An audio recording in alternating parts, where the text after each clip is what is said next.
back to the first question again. We'll go back to the top there on how do I determine the right group health benefits for my business? You know, choosing the right group health benefits for a company is not quite as easy as it used to be. We used to think one size fit all, and if we got the right pricing of it, we'd put that in and everybody be happy. Our employee bases now are very diverse. We have young people, we have older people, we have families, we have singles, and flexibility gets to be the key. The ability to bring a program to the table that can address this diverse employee base that we have, that they can all pick and choose programs that is right for them at the time they are in their lives. We have 25-year-old males that are singles that are basically like supermen and wonder even if they do need coverage. We have young couples that are starting to start families, grow families, and their needs for children and dependents far exceed that and different than a 25-year-old. And then the people that get at my stage in life, that eventually are able to kick our kids out of the house, and now it's just us. And our needs for our health insurance are a little bit different. Colds, flus, runny noses, I think I don't mind taking that cost on in my hands. But I want to ensure that if I have a tremendously high medical bill that sends my wife into the hospital, that I'm not going to have to try to refinance my health, get 3 different jobs. I just want to know that there's money available for us. So that diversity and that flexibility is very important for a business to have. I don't want to skirt the idea of price. Price is very important, and price will be an indication of this flexibility, what we're trying to bring to the table. Certain size groups, we can bring multiple plans to the table for them. So we can pick plans and offer for the 25-year-old singles. We can bring a program to the table that addresses what families are looking for. We can bring it to the table for people that are older that have dollars and cents that they can pay for some of those smaller and the colds, flus, and runny noses that we talk about, but they really want to safeguard against that very large medical bill that could also happen to us. So flexibility, the right pricing, those are the things we need to take a look at when we're taking a look at a group health program. That was great. It's a little... Red, how does a business determine the right group health benefits for their business?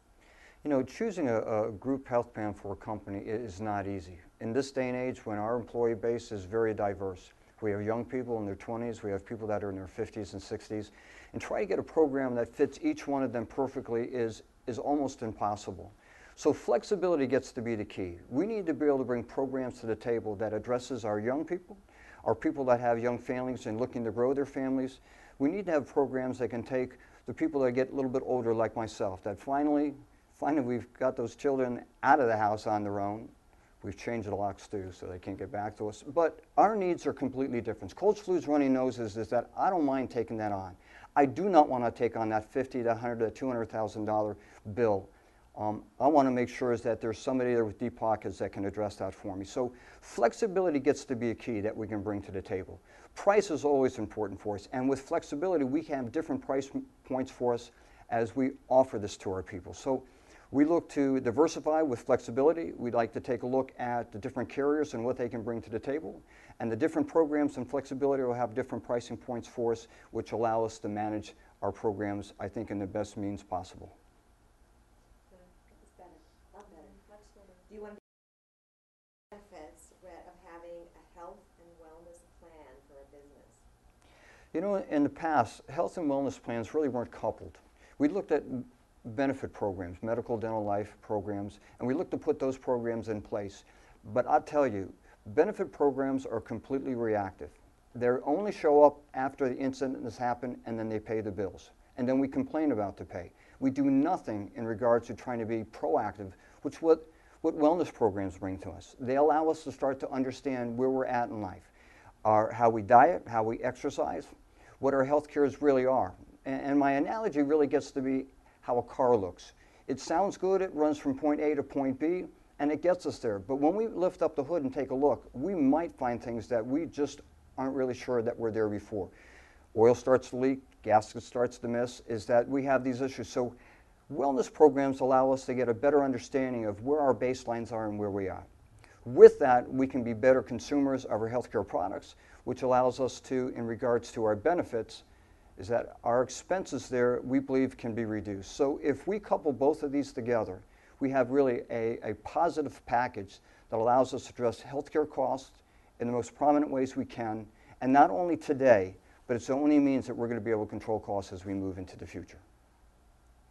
That was good. That was good. I have one question. Just as a consumer, maybe a little bit, I don't want to throw you off, but I think that there might be a necessity to explain something about what wellness is. It's because I think you know what you're talking about here. So what are the benefits, and maybe a little detail about why a health and wellness plan is important?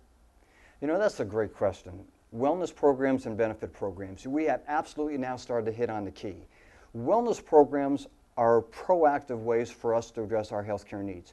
Insurance, as it's been over the years, is only a reactive way. And with reactive, we just got to always wait until we have impact, and then we're going to pay. And we always argue about the pay. We don't like it.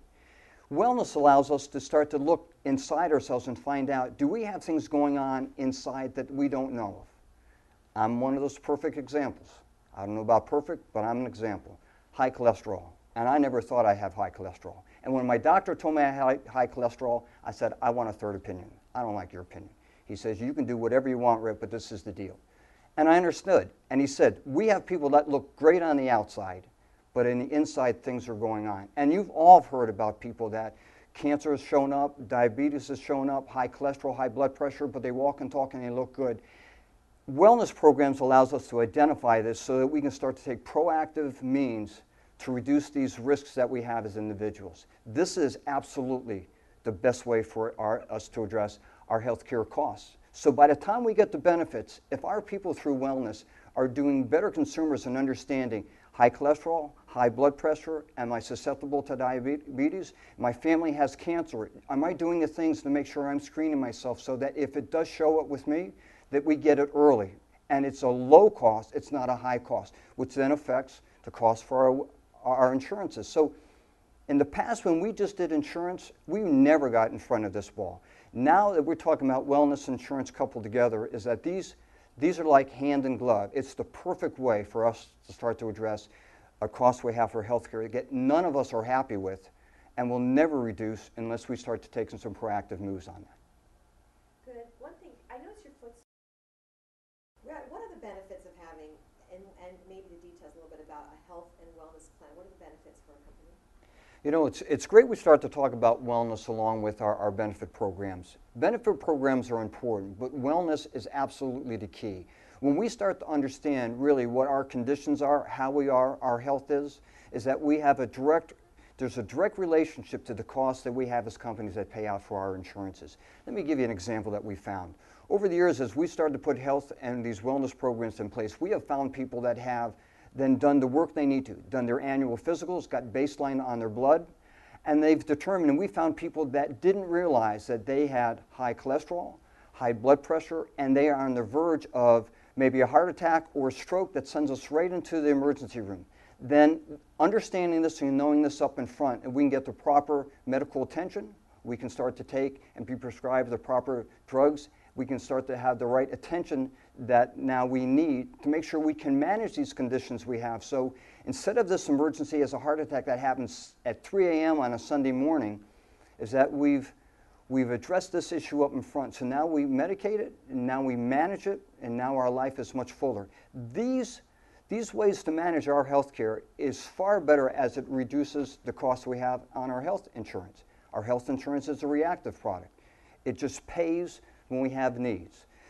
Wellness programs allow us to understand what those needs might be early on so that we can check these symptoms early, get the medical needs necessary that we need in the beginning, manage these issues that we have so that instead of an emergency that happens from a heart attack, is that we just have annual or quarterly checkups with our doctors, now to check our blood levels, make to check our levels are right, and that if we're on medications, that we medicate these properly so our life is much more, it's even, it's much more enjoyable, and I'm talking about quality of life is much better for us. That's great. I love that. Is that closer?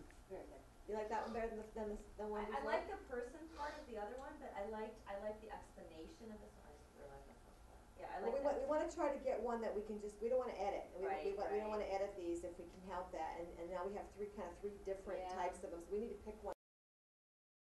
Having a health and wellness plan for a company. You know, that's a great question. Health and wellness programs coupled with our insurance programs and benefits is unbelievably important in this day and age.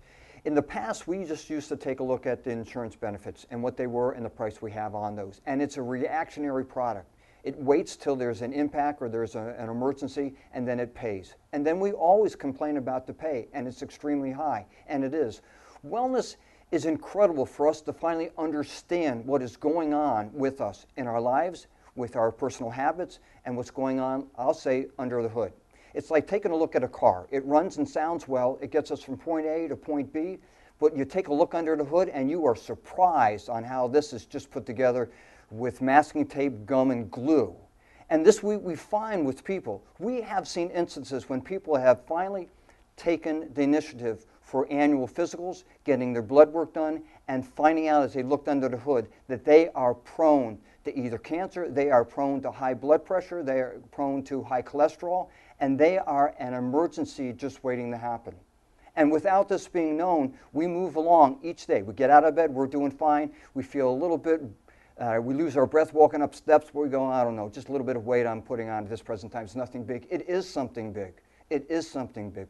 Wellness allows us to identify this. It allows us to be proactive on this. It allows people to get the needs that they need from their doctors, to be medicated properly, for us to be managed properly, so these issues that are right on the verge of is that we can back away from this cliff, we can start to get better and healthier, which in the long run has a direct effect on not only the costs we have as individuals for our health insurance and what we pay, but the overall cost of health insurance and the benefit programs that we have together at our employer group.